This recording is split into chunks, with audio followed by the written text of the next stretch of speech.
Assalamualaikum warahmatullahi wabarakatuh. Perkenalkan, nama saya Musniar dari SMP Negeri 3 Telu Syatingem. Hari ini Senin tanggal 19 Juli tahun 2021, saya akan melakukan praktik pembelajaran daring dalam rangka uji kinerja PPG dalam jabatan tahun 2021 Angkatan 1 Universitas Halu Oleo.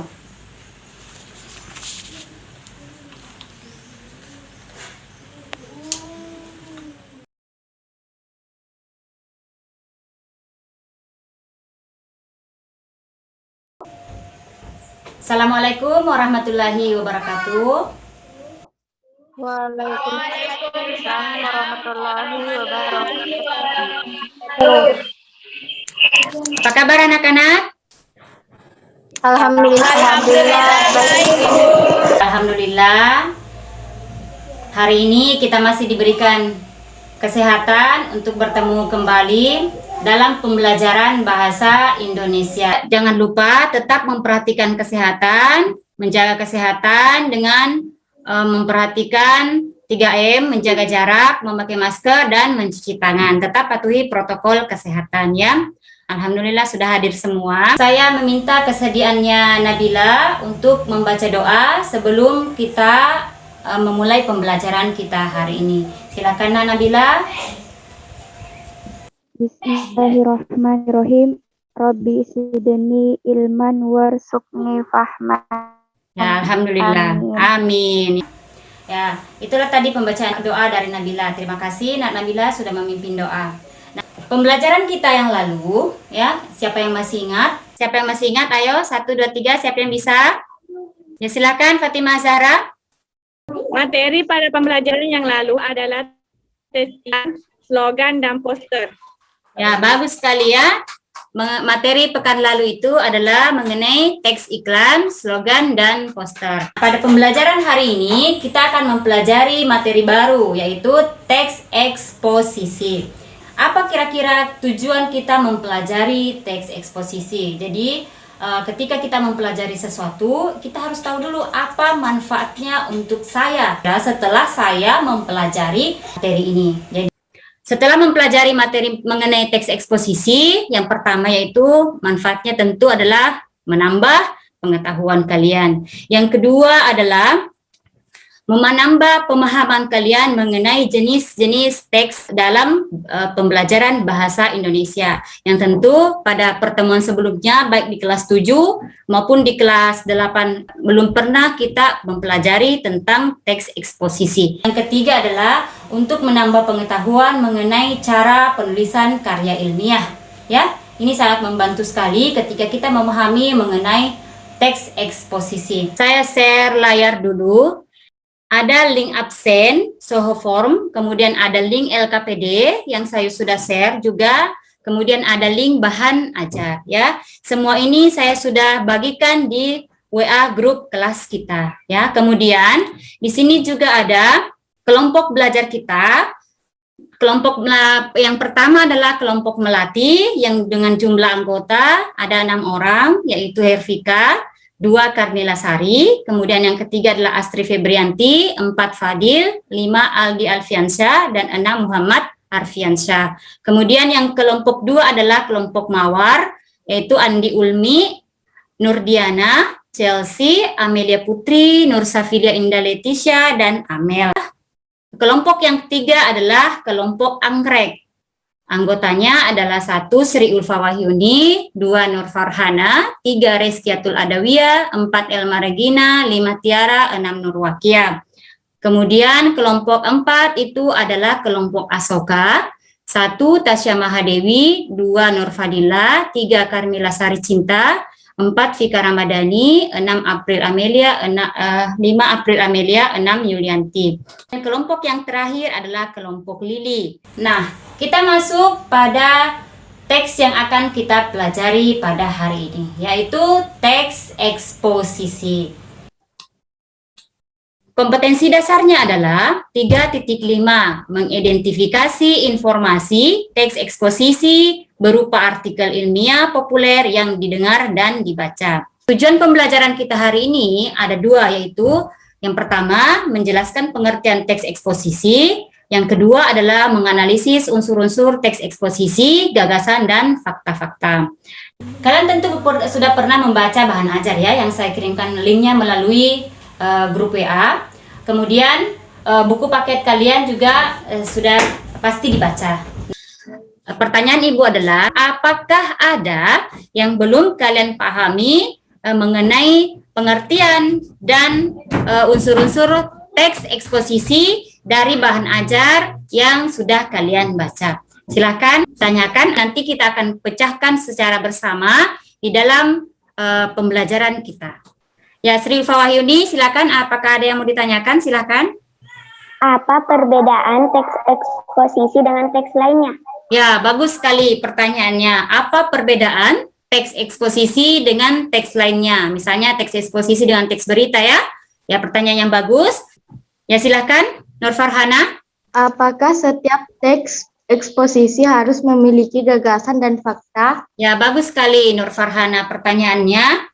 Apakah setiap teks eksposisi itu harus memiliki gagasan dan fakta? Atau bolehkah hanya memiliki gagasan dan bolehkah hanya memiliki fakta saja? Itulah tadi pertanyaan-pertanyaan dari teman kalian yang akan kita cari jawabannya dalam pembelajaran kita mengenai teks eksposisi. Baik, kita masuk pada materi. Saya akan men-share media pembelajaran. Simak baik-baik. Dan kalau memang ada yang tidak dipahami, silakan ditanyakan ya. Halo sahabat pintar, kembali lagi bersama Bestari ID di sini. Bestari ID akan membahas seputar materi tentang bahasa Indonesia. Kali ini Bestari ID akan membahas materi tentang teks eksposisi. Namun sebelum itu, jangan lupa tekan tombol subscribe dan nyalakan tombol loncengnya ya, agar sahabat pintar mengetahui video-video terbaru dari Bestari ID tentunya. Yuk kita kembali ke materi. Sahabat pintar, pernah tidak sih memiliki suatu masalah? Pasti pernah kan? Nah, berdasarkan permasalahan yang sahabat pintar temui, pasti akan muncul suatu pendapat atau argumen. Sama halnya dengan teks eksposisi. Lalu apa sih itu teks eksposisi? Eksposisi merupakan teks yang digunakan seseorang untuk menyajikan suatu gagasan. Gagasan tersebut dikaji oleh penulis atau pembicara berdasarkan sudut pandang tertentu.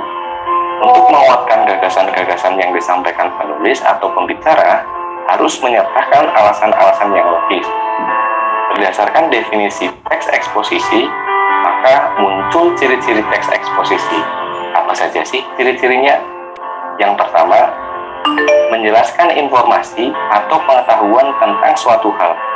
Maksudnya, di dalam teks eksposisi berisi tentang pengetahuan dan informasi berdasarkan objek yang dikaji oleh penulis atau pembicara.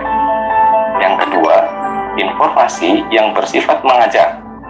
Nah, di dalam teks eksposisi, gaya bahasa yang digunakan harus bersifat mengajak, supaya pembaca maupun pendengar tertarik. Yang ketiga, penyampaian menggunakan bahasa baku dan disampaikan secara lugas. Maksudnya tidak berbelit-belit dan disampaikan secara langsung. Yang keempat, bersifat netral atau tidak memihak. Dalam teks eksposisi, tidak boleh memihak terhadap sesuatu objek yang sudah ditentukan sebelumnya. Dan yang terakhir, fakta dipakai sebagai alat konkretasi. Maksudnya, dalam teks eksposisi harus menggunakan fakta sebagai bukti yang kuat. Nah, demikian dulu pembahasan materi tentang teks eksposisi. Jangan lupa like dan komen ya. Semoga video ini bermanfaat. Nah, itulah tadi pembahasan materi yang saya ambil dari YouTube. Jadi banyak sekali materi-materi yang bisa kita nonton di YouTube. Jadi pesan saya sebagai generasi yang memiliki teknologi yang canggih, kalian harus menggunakan aplikasi-aplikasi yang ada di Android kalian itu, yang gadget kalian, untuk mengambil manfaat sebanyak-banyaknya ya. Nah, ada pertanyaan sampai di sini? Nah, kalau tidak ada, kita lanjut pada pengerjaan LKPD ya. Nah, ada 3 soal yang harus kalian kerjakan di situ.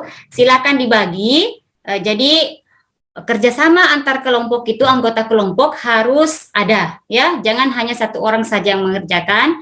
Nah, untuk membuktikan apakah kalian bekerja sama atau tidak, saya ingin melihat nantinya ada proses diskusi pada grup kelompok masing-masing. Nah, di sini LKPD kita, Lembar Kerja Peserta Didik, nah ini dikerjakan secara berkelompok. Di sini ada 3 pertanyaan yang harus kalian selesaikan, ya.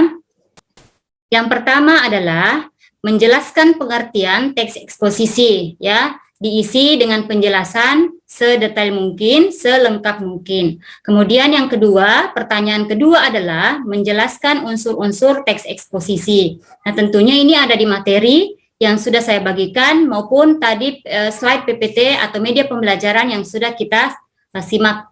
Kemudian yang ketiga adalah disajikan 2 teks eksposisi, kemudian yang harus kalian lakukan adalah menganalisis unsur-unsur teks eksposisi, fakta dan gagasan dalam teks tersebut. Di sini ada 2 teks yang diambil dari kompas.com. Jadi silakan kerjakan, ya. Jadi kita berikan waktu 15 menit untuk mengerjakan ini. Nah, teknik pengerjaannya bisa kalian membagi nomor 1, 2, dan 3 itu silakan seperti menggunakan yang sudah kita lakukan yang lalu-lalu, menggunakan number head, ya, nomor kepala. Misalnya nomor 1 yang sudah tadi saya sebut siapa anggota kelompoknya, silakan menjawab nomor 1 dari kelompok melati misalnya. Kemudian begitu dengan selanjutnya nomor 2 dari kelompok melati mengerjakan nomor 2. Kelompok 3 dari kelompok melati mengerjakan nomor 3, dibantu dengan nomor 4. Demikian juga untuk teks yang kedua. Teks yang kedua, nomor kepala yang mengerjakan adalah nomor 5 dan nomor 6. Kelompok 1 dari kelompok melati, ya. Kelompok 1, kita lihat kelompok 1 atau kelompok melati sudah melakukan diskusi dengan teman kelompoknya. Kemudian kelompok Asoka juga demikian. Kemudian kelompok anggrek juga sudah ada, alhamdulillah sudah ada jawabannya, dikirimkan ke teman kelompoknya, di anggota kelompoknya. Alhamdulillah kita sudah sampai pada presentase hasil kegiatan yang sudah kalian lakukan. Nah, baik, kita mulai dari nomor 1, silakan. Siapa yang bisa menjawab nomor 1 di soal LKPD-nya, silakan dibacakan jawabannya. Kita akan mendengarkan jawaban soal nomor 1 dari kelompok Lili yang dibacakan oleh Nabila. Silakan, Nabila. Pengertian teks eksposisi adalah teks yang berisi karangan yang mengandung sejumlah informasi dan pengetahuan secara singkat, padat, dan akurat. Ya, itu dari jawaban dari kelompok 1. Nah, sekarang ada tanggapan dari kelompok yang lain? Silakan. Bagaimana tanggapan kalian? Apakah jawaban Nabila ada yang berbeda dengan jawaban kalian atau bagaimana? Persilakan dulu kepada kelompok melati. Bagaimana dengan jawaban teman kita Nabila? Beda, Pong. Berbeda? Ada perbedaan? Oke. Baik, kalau ada perbedaan, silahkan dibacakan apa dan di mana letak perbedaannya.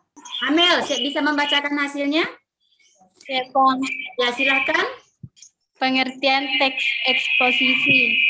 Ya. Eksposisi merupakan teks yang digunakan seseorang untuk menyajikan suatu gagasan. Gagasan tersebut dikaji oleh penulis atau pembaca berdasarkan sudut pandang tertentu. Untuk memperkuat gagasan harus menyertakan alasan yang logis, fakta, bahkan pendapat ahli. Yang saya simpulkan bahwa pengertian teks eksposisi itu adalah sebuah teks yang berisi informasi yang di dalamnya terdapat fakta dan gagasan. Nah, fakta itu tujuannya untuk mendukung gagasan-gagasan yang diungkapkan oleh penulis dalam teks eksposisi tersebut. Sekarang kita pindah pada soal nomor 2. Siapa yang bersedia untuk membacakan soal nomor 2? Saya, Pong. Ya, silakan, Hervika.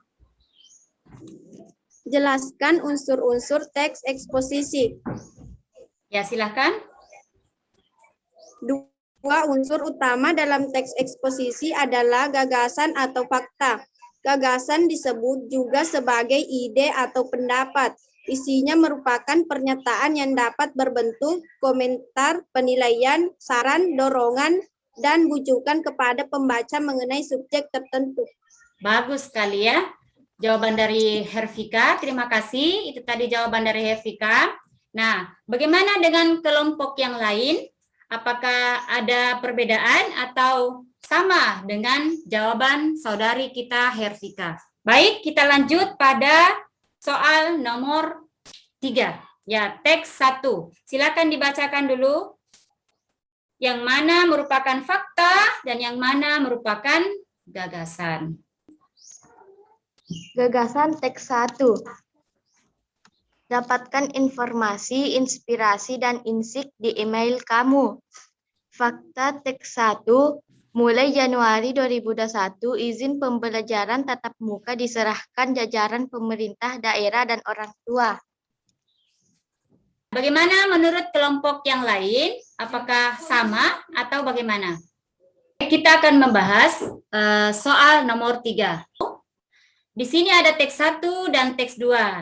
Nah, ini tentu cara pengerjaan kalian juga seperti ini ya. Nah, teks 1 itu terdiri dari 7 kalimat, kemudian teks 2 terdiri dari 5 kalimat. Nah, kita akan membahasnya secara bersama-sama. Baik, teks 1, kalimat 1. Siapa yang bisa membacanya ini? Silakan dibaca dulu. Ibu, Silakan. sekolah tatap muka selama pandemi butuh kewaspadaan ekstra. Nah, apakah hasil analisis kalian di sini merupakan gagasan atau fakta? Yang menjawab ini adalah kelompok Melati. Silahkan dari kelompok Melati, apa jawaban kalian di sini? Fakta, Bu. Ya, fakta. Bagaimana dengan kelompok yang lain? Fakta, Pong. Fakta. Kemudian nomor 2, kalimat kedua, kasus baru akan bertebaran di klaster sekolah bila tidak menaati protokol kesehatan dengan ketat. Ini adalah Gagasan, Bu. gagasan. Untuk teks 1, kalimat ketiga, dapatkan informasi, inspirasi, dan insight di email kami. Ini adalah Gagasan, Bu. gagasan, ya. Kemudian yang keempat adalah daftarkan email pada Jumat 10 November 2020. Ini adalah Gagasan. fakta atau gagasan? Gagasan. Gagasan. Oke. Untuk yang nomor 5, coba dibaca. Nur Farhana, silakan dibaca nomor 5. Menteri Pendidikan dan Kebudayaan Nadiem Makarim memberi pengumuman soal pelaksanaan pendidikan tahun ajaran 2020-2021. Menurut kelompoknya Nur Farhana, ini adalah fakta atau gagasan? Silakan dijawab. Fakta, Bu. Fakta. Nomor 6, Amel, silakan dibaca. Ia menyatakan bahwa mulai Januari 2021, izin pembelajaran tatap muka diserahkan jajaran pemerintah daerah dan orang tua. Nah, ini adalah fakta atau gagasan menurut kelompoknya Amel? Fakta. Betul sekali ya. Teks 1, kalimat 1 itu merupakan gagasan. Kemudian kalimat kedua, teks 1 itu adalah fakta. Nah, sekarang kita masuk pada pembahasannya. Pembahasan jawaban dari LKPD nomor 3. Jawaban dari teks 1 ya. Nomor 1 itu adalah merupakan kalimat gagasan. Nah, kemudian yang kedua, kalimat kedua juga merupakan gagasan. Nah, yang fakta terdapat di kalimat ketiga, keempat, dan kelima. Sedangkan untuk gagasan itu ada di kalimat nomor 6 dan nomor 7. Nah, untuk teks yang kedua, di sini juga sudah ada jawabannya. Untuk kalimat 1 itu merupakan gagasan, kemudian yang nomor 2 itu adalah fakta, kalimat ketiga merupakan gagasan, keempat merupakan fakta, dan yang kelima merupakan gagasan. Nah, inilah yang menjadi ciri sebuah teks eksposisi di mana dalam teks itu terdapat dua unsur, yaitu ada gagasan dan fakta. Nah, kita kembali tadi kepada permasalahan di awal yang ingin kita pecahkan dari pertanyaan Sri Ulfa Wahyuni, yaitu apakah perbedaan teks eksposisi dengan teks yang lain. Nah, kemudian pertanyaan kedua tadi dari Nur Farhana yang menyatakan bahwa apakah teks eksposisi harus memiliki gagasan dan fakta. Nah, itu yang akan kita pecahkan. Dari pemaparan materi tadi dan pengerjaan LKPD, teks 1. Di sini ada 2 teks. Dan teks ini dari pemahaman tadi itu dari pembacaan bahan ajar, video pembelajaran, kemudian pengerjaan LKPD. Nah, di sini kita masuk pada penyimpulan permasalahannya. Nah, silakan dibacakan dulu teks 1.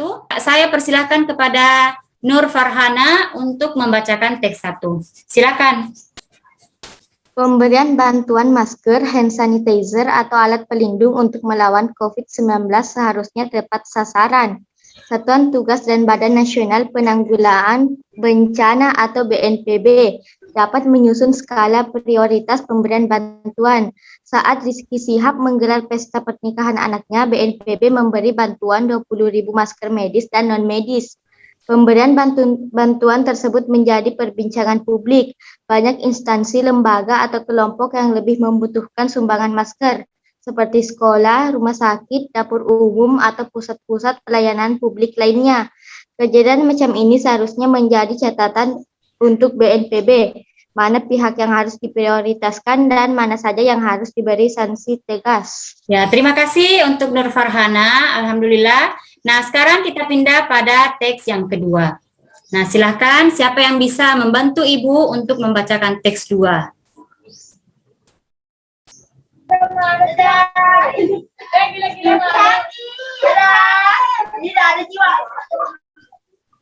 Silakan Karmila Sari membacakan teks 2. Ya, Puan. Disparekta DKI akan segel tempat usaha pariwisata yang gelar perayaan Tahun Baru 2021. Jakarta, Kompas.com. Pemerintah Provinsi DKI Jakarta melarang pelaku usaha pariwisata di ibu kota menggelar perayaan pergantian tahun 2021.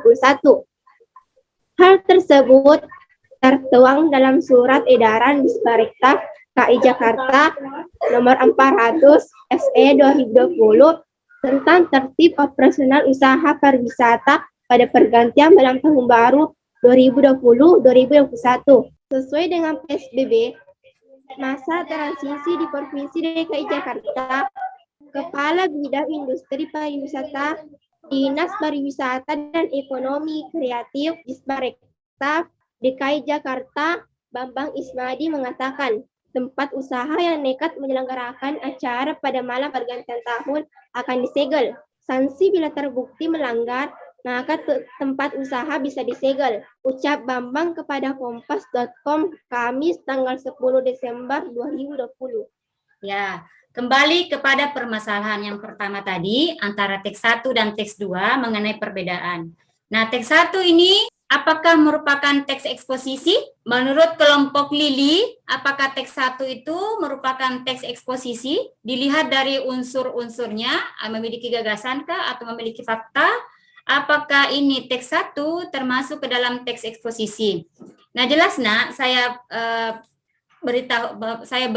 paparkan sebelumnya, teks 1 dan teks 2 ini adalah teks yang berbeda. Nah, menurut kalian yang mana merupakan teks eksposisi? Nah, dari teks 1 dan teks 2 adalah 2 buah teks yang berbeda. Nah, pertanyaannya adalah, yang mana merupakan teks eksposisi? Silakan dijawab. Teks 1. Ya, teks 1. Terima kasih untuk Sri Ulfa Wahyuni dan jawabannya benar, ya. Sangat bagus. Nah, kalau teks 2, menurut kalian teks 2 ini merupakan apa? Teks berita, Bu. Ya, teks 2 merupakan teks Berita. berita. Bagus sekali jawabannya ya. Nah, di sini sudah kalian bisa membedakan yang mana teks berita dan mana teks eksposisi. Yang jelas, tadi pertanyaan di awal, permasalahan di awal bahwa apakah perbedaan teks eksposisi dengan teks yang lain? Nah, tentu dilihat dari gagasannya dan fakta-faktanya. Jadi, dilihat dari unsurnya. Bisa dipahami ya? Alhamdulillah. Kita lanjut pada permasalahan yang kedua. Apakah dalam teks eksposisi harus ada gagasannya dan harus ada faktanya? Siapa yang bisa memberikan jawabannya? Jawabannya apa, Nak? Karmila Sari, Astri Febrianti, Nabila, Nurdiana? Ya, siapa yang bisa menjawab? Saya ulang ya. Jadi permasalahan yang kedua adalah apakah teks eksposisi harus ada gagasannya dan harus ada faktanya? Nah, siapa yang bisa memberikan jawaban dari pertanyaan ini? Saya, Bu. Ya, silakan Karmila Sari. Harus ada. Harus ada. Alasannya karena? Termasuk ciri-ciri teks eksposisi. Ya, harus ada karena itu merupakan unsur utama dari sebuah teks eksposisi. Ya. Baik, kita masuk di penghujung pembelajaran kita hari ini ya. Alhamdulillah kita sudah melaksanakan pembelajaran bahasa Indonesia mengenai pengertian dan unsur-unsur teks eksposisi. Nah, saya persilakan kepada Sri Ulfa Wahyuni untuk mereview apa yang sudah kita pelajari pada hari ini. Ya, saya persilakan kepada Sri Ulfa Wahyuni untuk membacakan hasil pemahamannya setelah pembelajaran hari ini. Silakan. Pengertian teks eksposisi, sebuah karangan atau paragraf yang mengandung informasi atau pengetahuan yang mencoba digambarkan dalam bentuk padat, singkat, dan jelas. Unsur-unsur teks eksposisi, gagasan, dan fakta. Ya, bagus sekali. Terima kasih untuk Sri Ulfa Wahyuni. Itulah tadi hasil review dari teman kita Sri Ulfa Wahyuni tentang materi hari ini. Demikianlah pembelajaran saya. Demikianlah praktik pembelajaran daring yang saya lakukan hari ini. Terima kasih, semoga bermanfaat. Assalamualaikum warahmatullahi wabarakatuh. Nah, sebelum kita menutup pembelajaran hari ini, kita berdoa dulu. Silahkan Nur Farhana, pemimpin doa, baca Al-Fatihah sebelum kita menutup pembelajaran hari ini.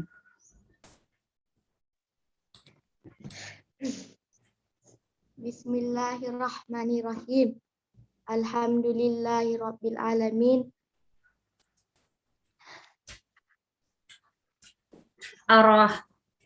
Ar-Rahmanirrahim. Maliki yaumiddin. Iyyaka na'budu wa iyyaka nasta'in. Ihdinas siratal mustaqim. Siratal ladzina an'amta 'alaihim ghairil maghdubi 'alaihim waladdallin. Amin.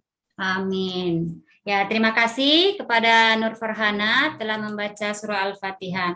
Nah, demikianlah pembelajaran kita hari ini. Terima kasih atas semangat dan partisipasi kalian. Semuanya tetap semangat, semuanya tetap ceria meskipun kita dalam pembelajaran daring ya. Kita berdoa semoga pandemi ini cepat berakhir, kita bisa bertemu kembali dalam pembelajaran di dalam kelas. Ya, Ibu ucapkan sekali lagi terima kasih. Assalamualaikum warahmatullahi wabarakatuh. Waalaikumsalam warahmatullahi wabarakatuh.